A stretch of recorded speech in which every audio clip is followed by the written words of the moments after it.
Hi, good afternoon to all of you. Today, my panel, I would like to give you an opportunity to introduce yourselves as we go around. Someone, do you want to start? Burton Solomon. Akeisha Gale. Shirley Hamilton. Charles Hamilton. And I'm Janet, doing the filming. And then we have I'm Shirley Hamilton. Shirley Hamilton. Thanks again for all of you who made it here today. My topic for today is drink it is good for you. Okay. Let me ask you a question. How many of you either are currently suffering from or knows someone who has any of these conditions I'm going to name? High blood pressure, Yes. okay, diabetes, Yes. stroke, Yes. or maybe someone who has or suffers from heartburn. Okay. What if I told you that there's a way to reduce your chances, first of all, of you personally ever getting that disease or those diseases, or if you do have it, perhaps there's a way that you can reduce the severity of its effects. Would you be interested? Yes. Yes. What if I further told you that with absolutely no training, no special equipment, you'll be more than willing or more than able to achieve that goal? Would you be even more interested? Yes. Yes. What if I told you that it will cost you almost nothing and it's readily available? Would you be even more interested? Definitely. Definitely. Yes. That's what I thought. Yeah.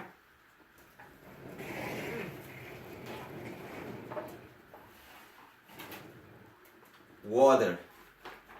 Wow. That's it. As simple as it looks, water.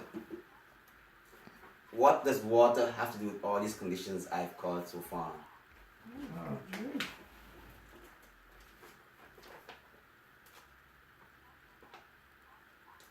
Let me ask you. Let me ask you a question. Those of you who own cars, and I think we all own cars, Yeah, all the car. how many of you are not currently, or if you are currently practicing a routine of maintenance, you plan to discontinue that routine and just run the car for the next 10 years, just drive it, no oil changes, no tire changes, no nothing like that? How many of you? No one. None of us would. No. Because that'd be totally ill-advised.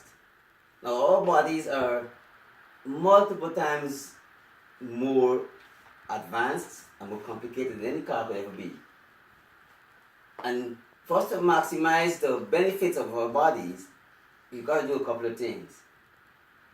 We've got to learn about our bodies. Knowledge is power. And I can guarantee you, if you only have one body, none of us have the option of trading in for a newer model or upgrading. Regardless of what they tell you, All right. we are stuck in this one. Alright? Dan. Now, because knowledge is important, I'm going to give you a crash course 101 in anatomy and physiology. Now, our bodies are a collection of cells. These are cells. See, they're all various shapes, various colors, but they all are to some degree found in our bodies. They do different things, but that's the cells. The cells have over time come together and they form systems. The systems we call the cardiovascular system and our reproductive systems, and these are all the 12 of these systems that these cells have all come together and created. And with that creation of these systems have all come together and created what's called a human. Each of us have these 12 systems or we wouldn't be alive. Now, with these cells, or including the system, is blood. Blood is in the system. Blood does a number of things. Blood, first of all, it protects our bodies, it keeps us warm, it gives us nourishment, and also it transports and connects everything else in the body. With blood, or including in the process of blood going through our bodies, It supplies these 27 trillion cells that make each of us with what it needs. When we drink water, or when we don't drink water, how does it affect our bodies?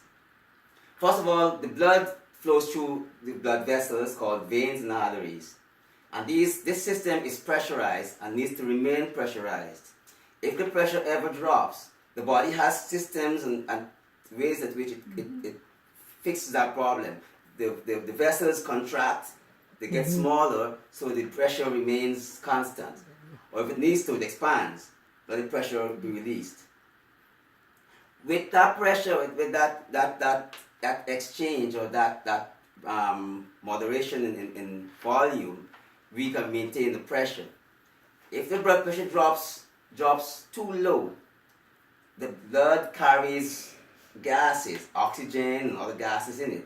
These gases, some of these gases are combinations of gases too. They begin to separate.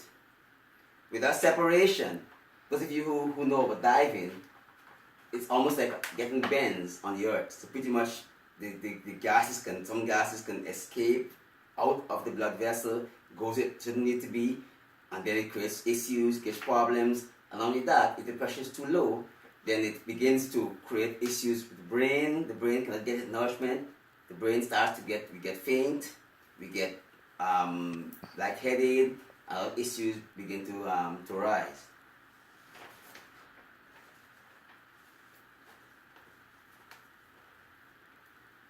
In our bodies as humans, in our blood as it flows, I said it transports.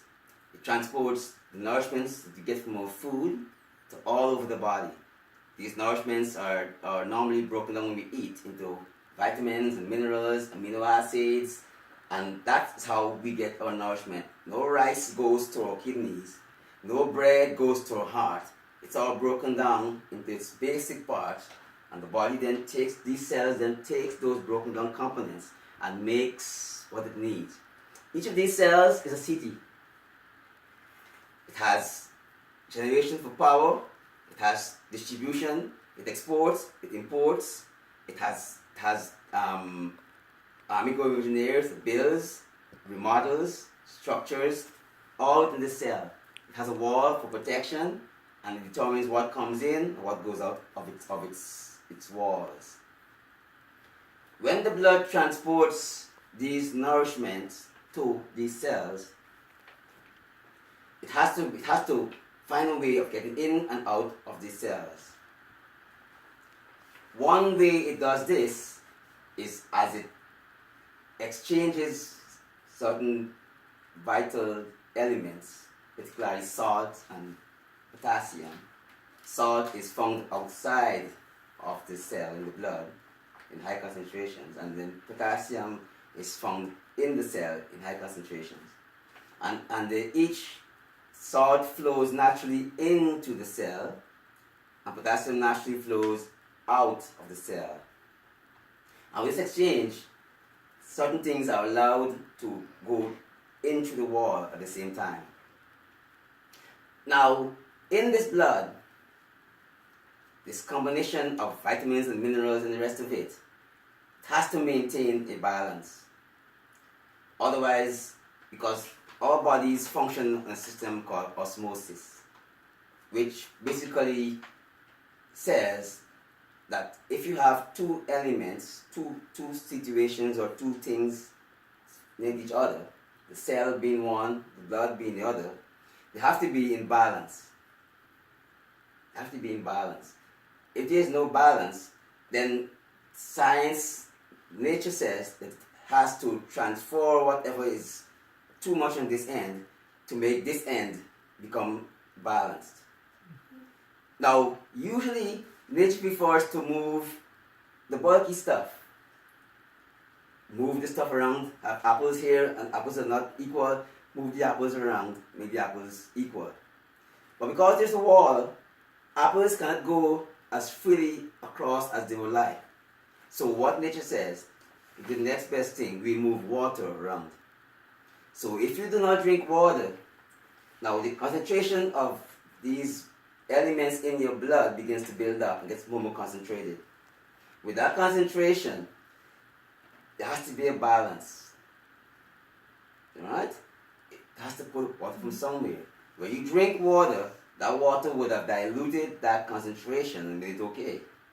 But if we don't, then it begins to pull the water from the cells. I'm sure you've all heard of jerky beef and jerky, the popular name of jerky. That's because they put salt on that meat and it drew the water out in an attempt to balance the concentration of salt outside the meat with that in the meat. And in doing that, the meat lost its moisture. You know of grapes and raisins, that's osmosis. So sugar, salt are very, very strong agents to create that osmotic effect. So when you have a concentration of high salt or high sugar in your blood due to your diet particularly, then it begins to create an effect. Now imagine you have this cell with all these components in it being squished as it loses water. These systems here that are supposed to manufacture and create, and this brain is supposed to work, the nucleus, begins to struggle to function because it's now getting drier and drier and drier. And with that consistency of dryness over a period of time, we get to damage our kidneys, our pancreas. The pancreas gets damaged, now we have diabetes. So that is how, all these systems are dependent on a liquid environment. And when we dehydrate ourselves due to the lack of drinking enough water, every system can become broken down. Discussion of which one goes first, and then it pulls the other one, and they all start to fall as one gets broken. Now you might say, but I don't drink water, but I drink tea, or I drink coffee, or I drink sodas. No, those are not the best thing to drink. Right. Because what they do, they contain caffeine, most of them, and they further dehydrate the body. So you're taking in liquids, but usually you're going to lose more than you've taken in that cup of coffee or that soda. And now you've further created a bigger problem. Before you were thirsty, and you thought having a soda is going to quench my thirst. Now you've made it worse. And you've now increased the possibility of somebody here breaking down and creating some of the diseases. So if nothing else you learned today, I would suggest 4 things. Drink lots of water. Every adult should drink at least 8 pints of water if you could a day. Reduce the sodas, coffee, and sports drinks and the rest of it, and get more to water. We have, as a society in America, we've slowly been pushing ourselves to drink more water. I want to encourage all of you to push a little harder individually. It's going to benefit you. It's good for you. Secondly, exercise. It's very important. When you exercise, certain hormones are released that the brain and the body needs to then create other systems, and make them not create, but to make other systems function even more efficiently. Take a little salt in your diet, particularly salt that is unprocessed. Potassium, magnesium also should be taken in your diet.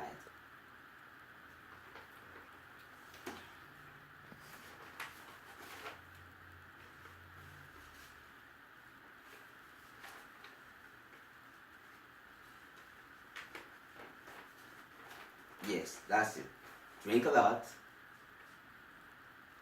exercise, reduce your caffeinated drinks, and certainly eat healthier. You can only benefit. Your car will only drive better. Thank you so much.